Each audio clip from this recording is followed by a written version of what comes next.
Bom dia, vamos estudar a palavra de Deus. Atos capítulo 19.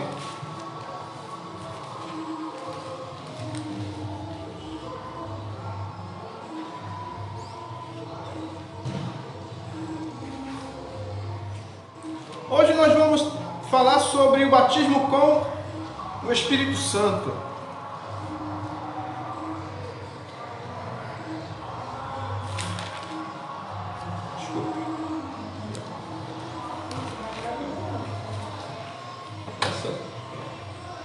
O batismo com o Espírito Santo.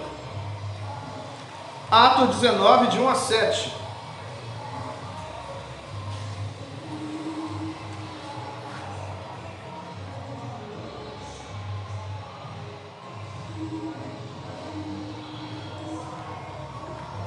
Aconteceu que, estando Apolo em Corinto, Paulo, tendo passado pelas regiões mais altas, chegou a Éfeso. E achando ali alguns discípulos, perguntou-lhes: recebeste porventura o Espírito Santo quando crestes? Ao que lhe responderam: pelo contrário, nem mesmo ouvimos que existe o Espírito Santo. Então Paulo perguntou: em que pois foste batizados? Responderam: no batismo de João. Disse-lhes Paulo: João realizou o batismo de arrependimento, dizendo ao povo que cresce naquele que vinha depois dele, a saber, em Jesus. Eles, tendo ouvido isto, foram batizados em nome do Senhor Jesus. E impondo-lhes Paulo as mãos, veio sobre eles o Espírito Santo, e tanto falavam em línguas como profetizavam. Amém? Vamos orar? Senhor, louvamos o Teu nome, agradecemos a Ti por Tua presença, por Tua graça, pelo Teu poder, pelo Teu Espírito.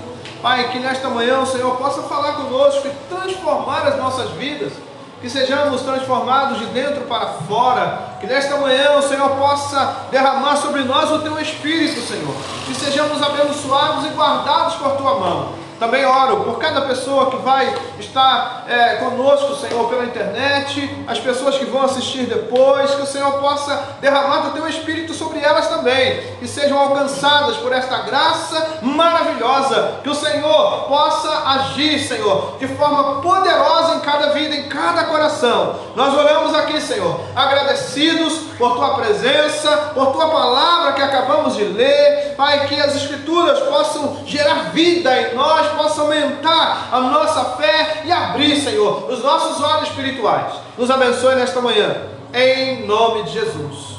Amém. Amém? Glória a Deus.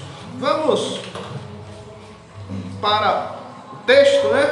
Aconteceu que, estando Apolo em Corinto, Paulo, tendo passado pelas regiões mais altas, isso é, pelas montanhas, chegou a Éfeso.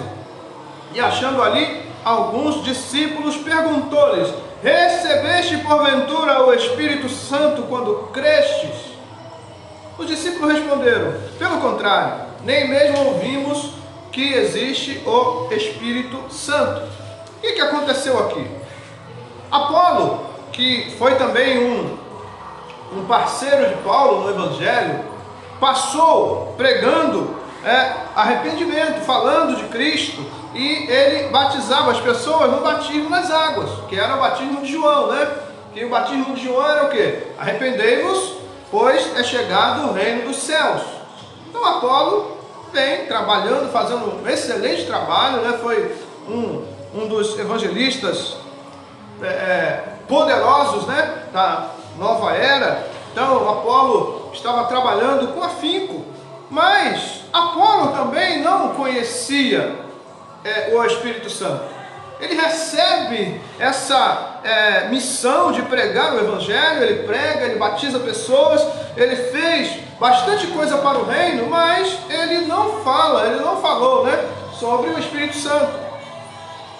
Mas Paulo vem e passa pelas montanhas e vai até Éfeso. Quando ele chega em Éfeso, ele encontra ali um grupo de pessoas. O texto diz lá no versículo 7 que eram todos uns 12 homens. uns 12 homens ali, e quando Paulo pergunta para eles se eles tinham recebido o batismo com o Espírito Santo, eles falaram: nem sequer ouvimos, né? Não era que Apolo não era um homem de Deus, Apolo era um homem de Deus, né? Apolo estava fazendo um trabalho brilhante para o reino, mas eu creio que não era da vontade de Deus que ele falasse, mas que Paulo falasse do Espírito Santo. Então, de acordo com o Novo Testamento, o batismo no Espírito Santo é uma experiência enviada por Jesus Cristo, como registrado no Evangelho de Lucas. Você pode ver aí Lucas 24, 49. Vamos ver? Lucas 24, 49.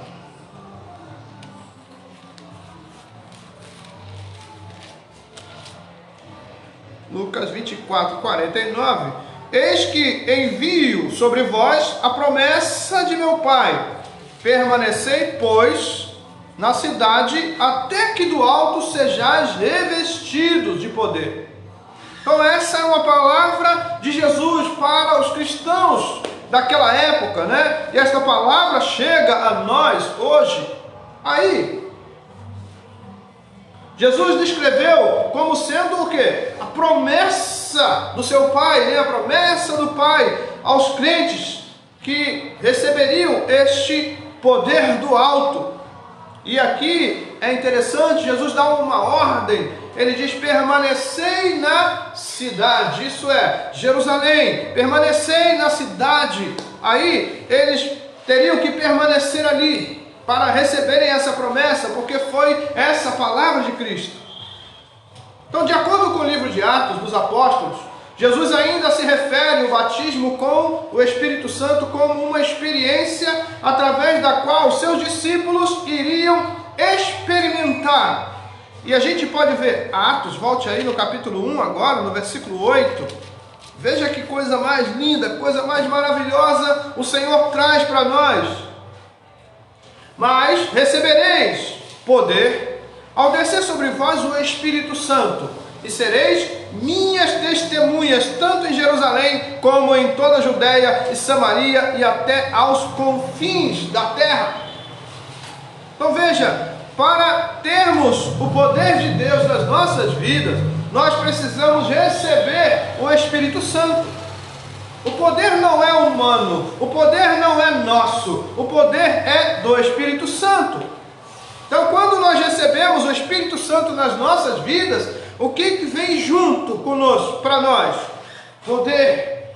Poder para quê? Poder para expulsar demônio, poder para curar pessoas, poder para que vidas sejam transformadas através da pregação, né? Se a gente der uma olhada na vida dos apóstolos, eles pregavam e pessoas se convertiam.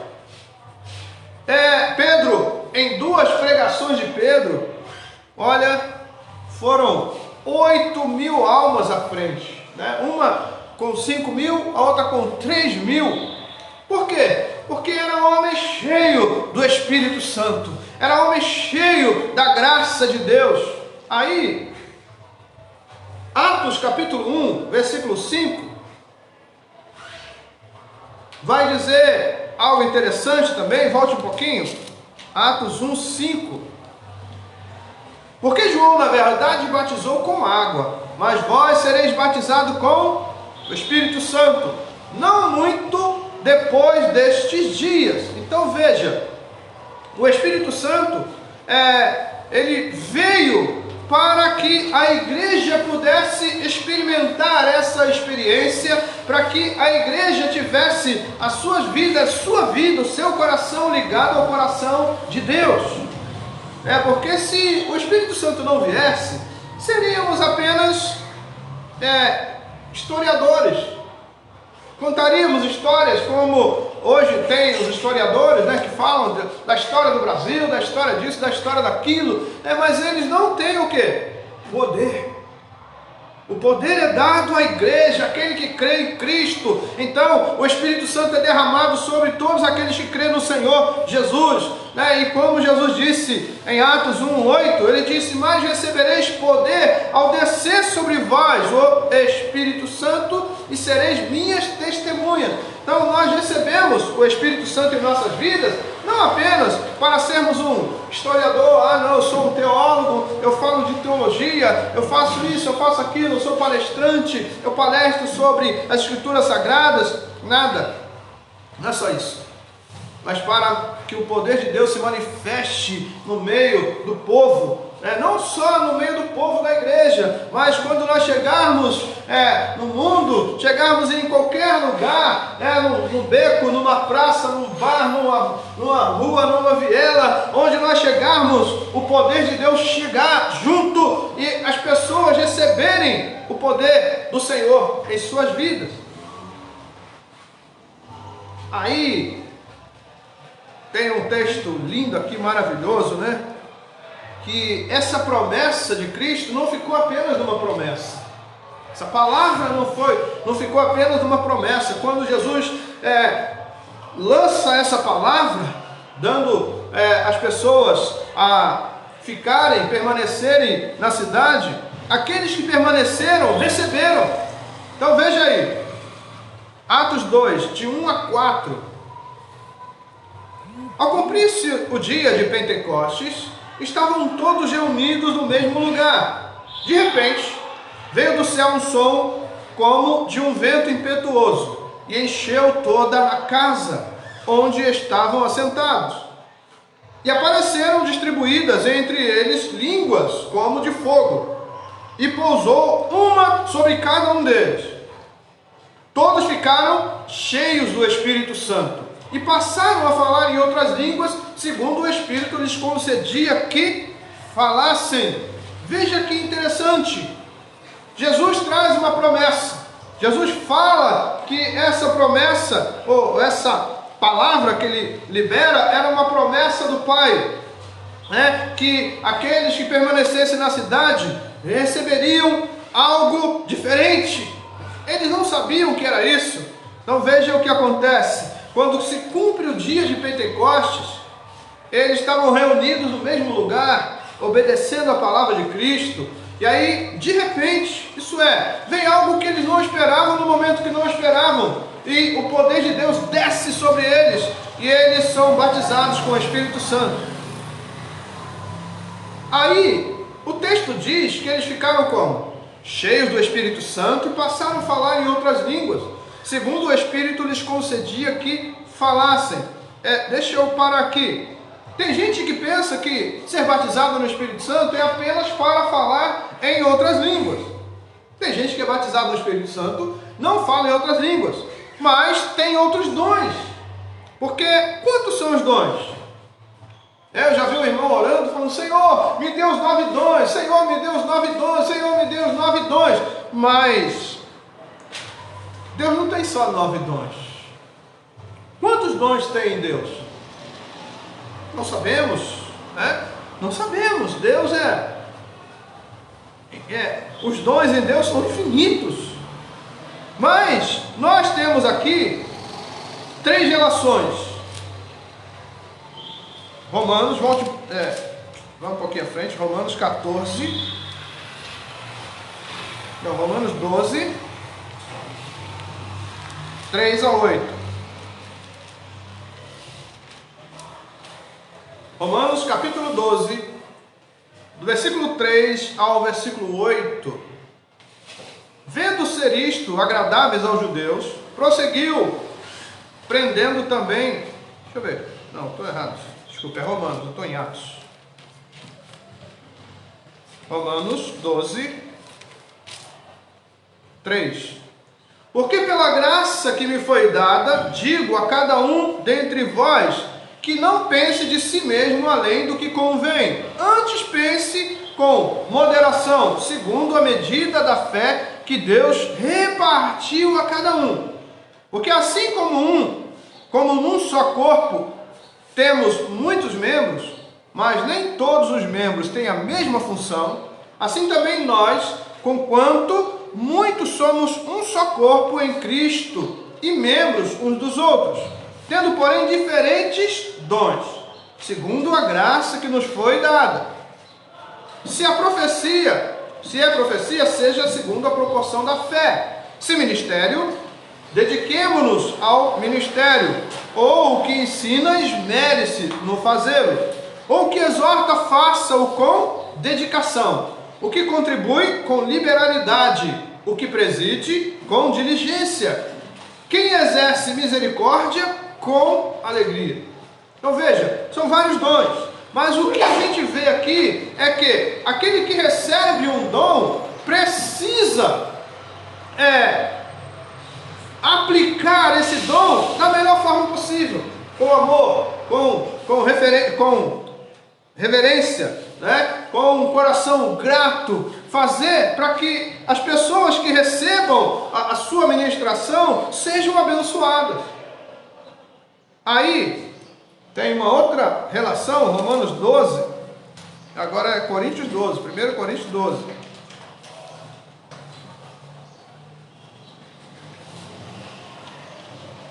Coríntios capítulo 12. A respeito dos dons espirituais, não quero, irmãos, que sejais ignorantes. Sabeis que outrora, quando éreis gentios, deixáveis conduzir-vos aos ídolos mudos, segundo éreis guiados.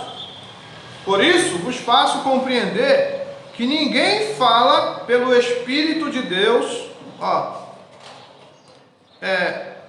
ninguém que fala pelo Espírito de Deus afirma anátema Jesus. Por outro lado, ninguém pode dizer Senhor Jesus, senão pelo Espírito Santo. Ora, os dons são diversos, mas o Espírito é o mesmo. E também há diversidade nos serviços, mas o Senhor é o mesmo. E há diversidade nas realizações, mas o mesmo Deus é quem opera em tudo, em todos. A manifestação do Espírito é concedida a cada um visando a um fim proveitoso.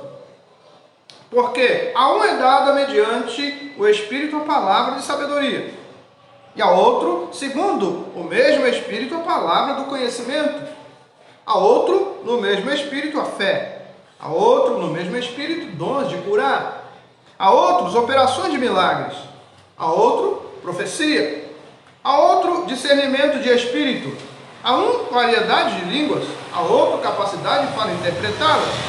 Mas um só e o mesmo Espírito realiza todas essas coisas, distribuindo-as como lhe apraz, a cada um individualmente.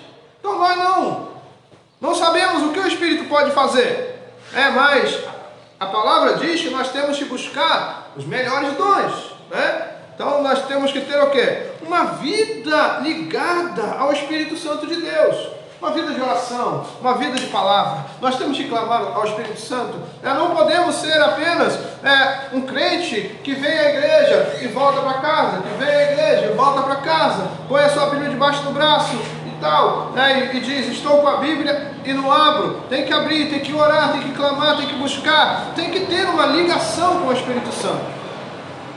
Agora, temos uma outra relação aqui em 1 Coríntios 14.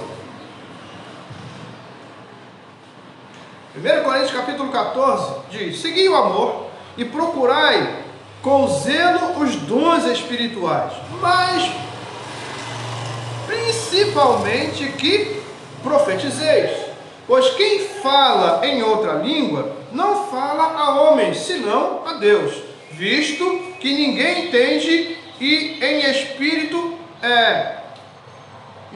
fala mistérios. Mas o que profetiza aos homens, edificando, exortando e consolando, o que fala em outra língua, a si mesmo se edifica, mas o que profetiza edifica a igreja. Então deixa eu parar aqui no versículo 4.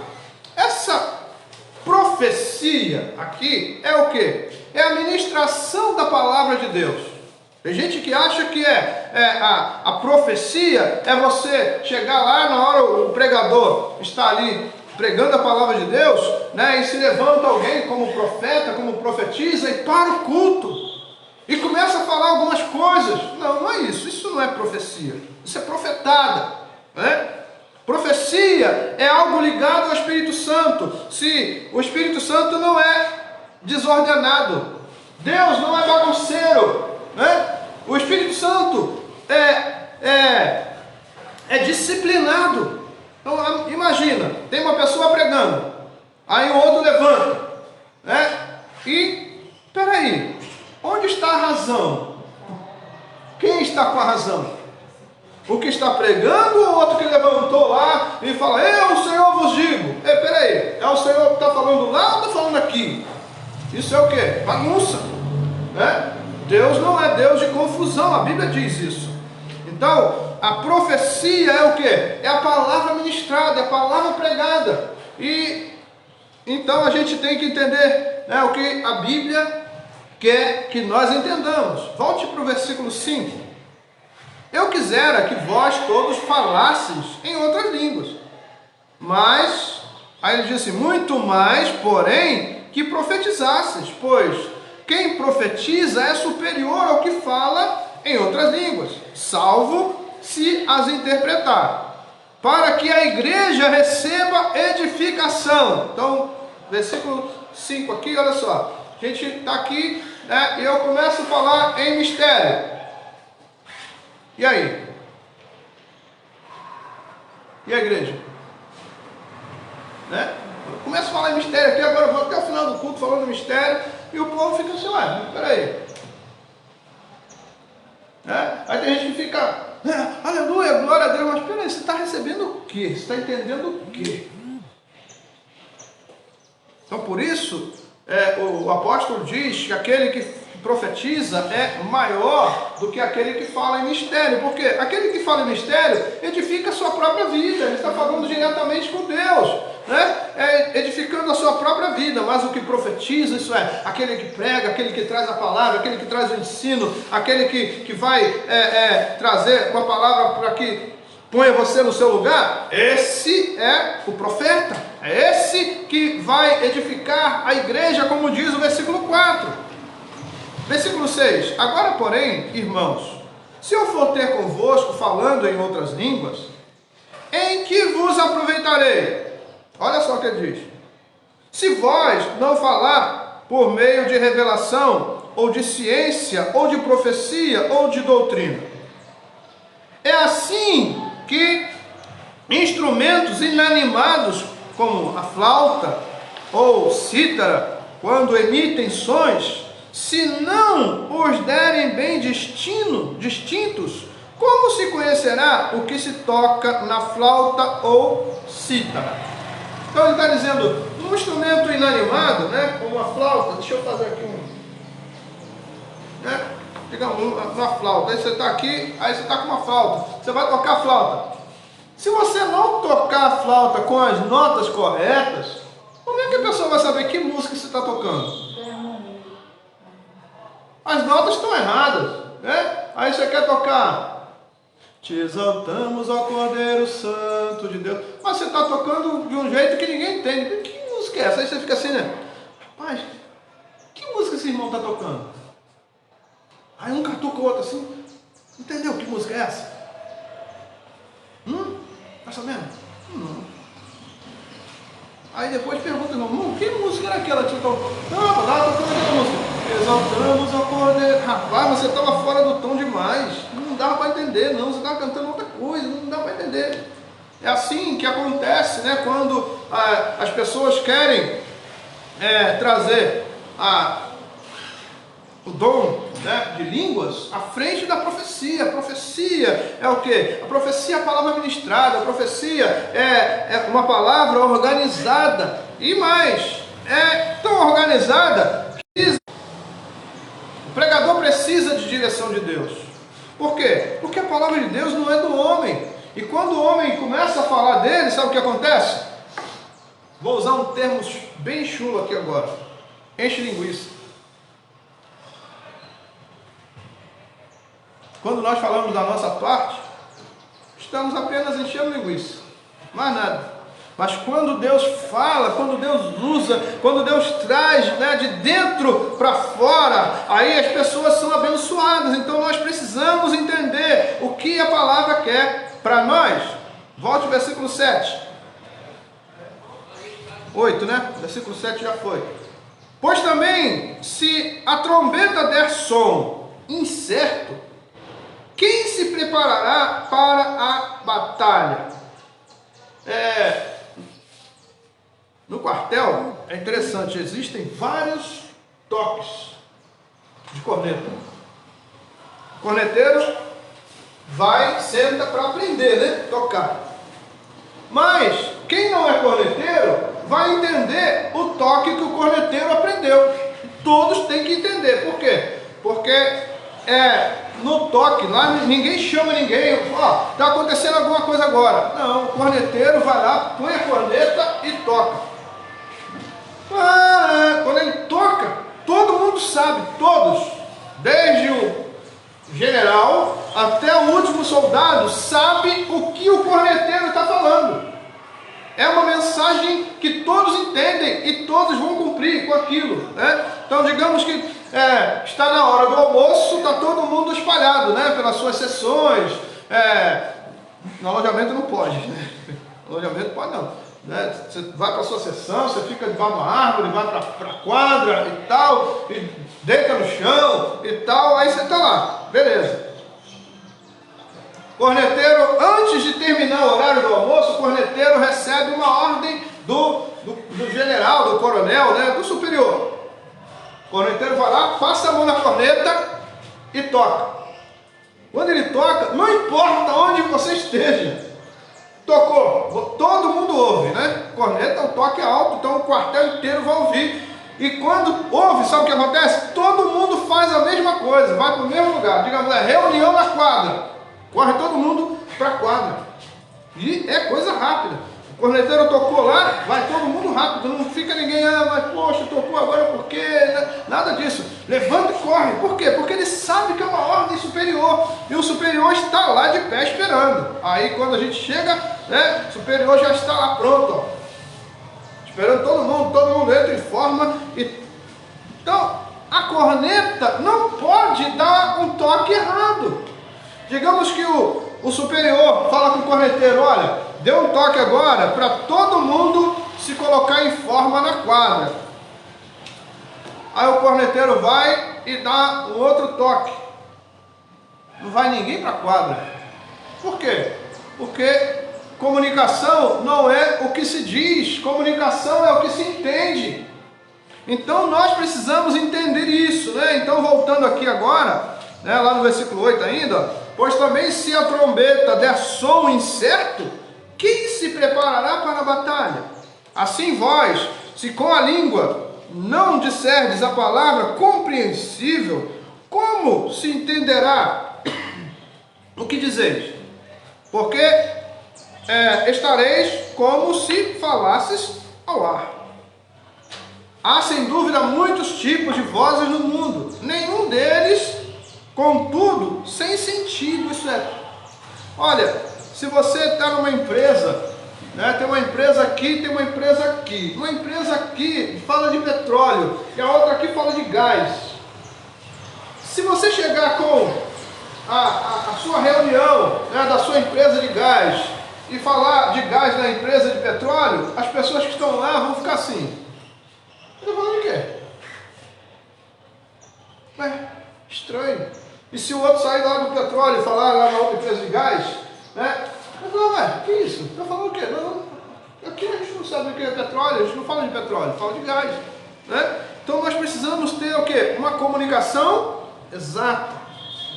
Aí, verso 10. Há sem dúvida muitos tipos de vozes no mundo, nenhum deles, contudo, sem sentido.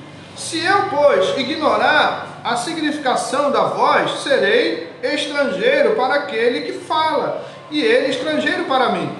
Assim também vós, visto que desejais dons espirituais, procurai progredir para a edificação da igreja. Isso o dom não é para você, o dom não é para que você receba e fique famoso, o dom é para a edificação da igreja, edificação do corpo de Cristo. Versículo 13, pelo que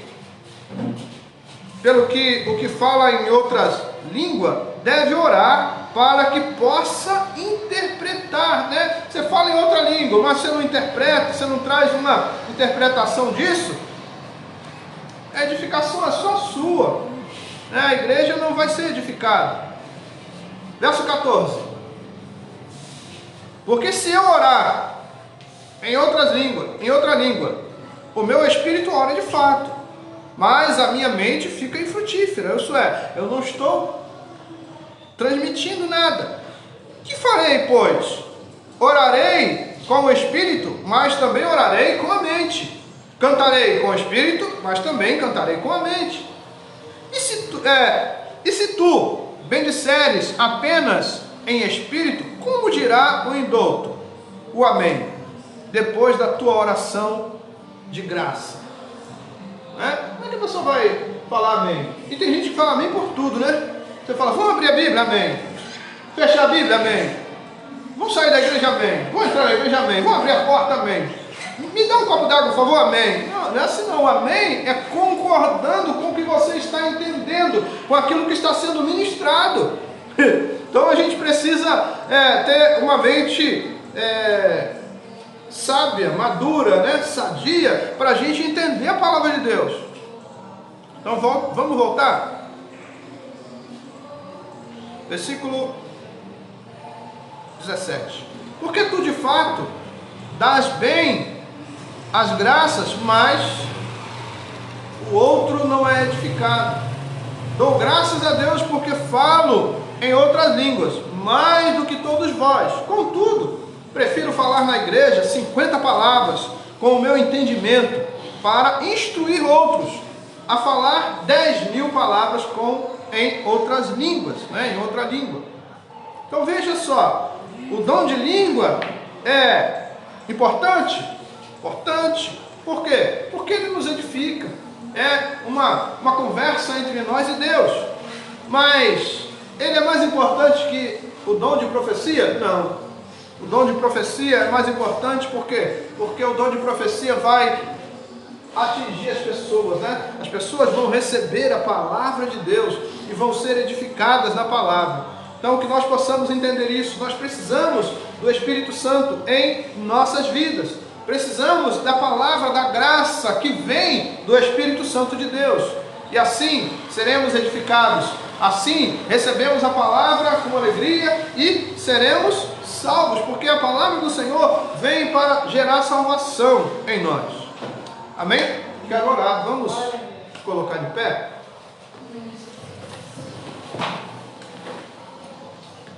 Senhor, queremos louvar o Teu nome. Agradecemos a Ti, Pai, por Tua palavra. Pedimos a Ti, Senhor, que derrame graça em nossas vidas, que sejamos alcançados pelo Teu Espírito todos os dias, que o Teu Espírito possa falar conosco, Senhor. Venha, Senhor, derramar sobre nós esse poder maravilhoso, Pai, que possamos, Senhor, ser ministradores da Tua palavra, que pessoas possam receber a palavra ministrada através de nós, Senhor. Pai, e para que o Teu nome seja glorificado e que as pessoas, Senhor, possam ser edificadas, serem abençoadas, serem salvas pela palavra ministrada, Senhor.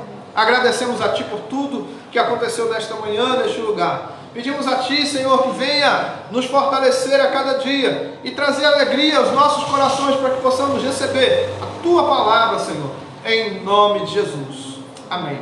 Amém. Antes da oração final aqui, você que me assiste pela internet, se você ainda não está inscrito no canal, se inscreva, tá? Deixa aí o seu joinha, tá? A sua curtida, para que o vídeo tenha relevância, tá? Faça seu comentário, para que depois eu possa interagir com você, tá?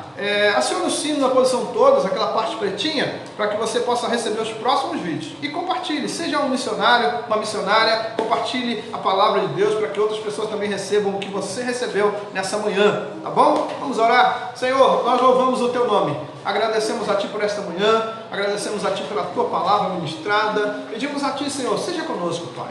Que o Senhor possa derramar graça e poder em nossas vidas. Pedimos a Ti que abençoe o restante do nosso dia, abençoe o culto da noite, que a palavra que será ministrada à noite também seja uma bênção para as nossas vidas e que o Senhor possa sempre falar conosco. Obrigado, Senhor, por tudo. Somos gratos a Ti, Pai, e oramos em nome de Jesus. Igreja de Cristo, que o amor de Deus, a graça do nosso Senhor e Salvador Jesus Cristo, as as consolações do Espírito Santo sigam com todos, desde agora para sempre. Que a amada igreja do Senhor diga amém. Amém? Deus abençoe sua vida, em nome de Jesus.